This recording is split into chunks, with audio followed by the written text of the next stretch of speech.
More with Bobbi Petersen as we talk Panther volleyball. And last year, really, from my perspective, it seemed like the Missouri Valley Conference teams definitely were playing some elite volleyball. And when I look at the returners on these teams that you're going to be facing in conference schedule, it's going to be competitive, to say the least. It is, and a couple things. Our 2021 seniors graduated in the fall, so we don't have what I'm calling the super seniors that come back and taking their COVID year, and we had several of our in-conference seniors doing that. So a lot of super seniors, some that weren't, and then all of a sudden are. So you have those returning, you have people that weren't graduating many anyway, and then you have some transfers coming in, some freshmen. So from top to bottom, I even look at it like we talked about from 1 to 6, the number is like 79 to 68 in the preseason poll. So it's really close. But then I look at 7 through 10 and I'm like, they have just as much shot as the top 6. It's just going to be crazy. It's going to be fun. It's one of those years where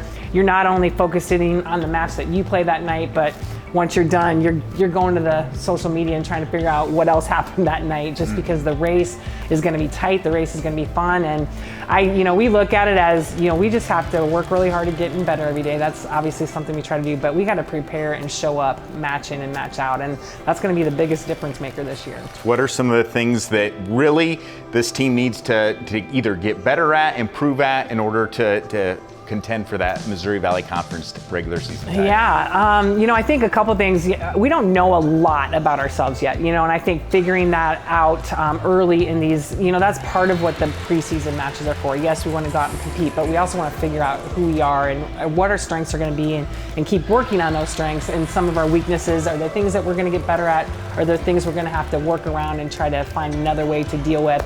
So just working really hard at making sure that we put in the effort consistently, because you don't know what your strengths and weaknesses are if you're constantly on a roller coaster like this. So we have to show up and compete and then find out what our strengths and weaknesses are. And I know we're going to have both, and I know we're going to be able to improve on whatever those are. Effort's going to be big. Effort is going to be huge.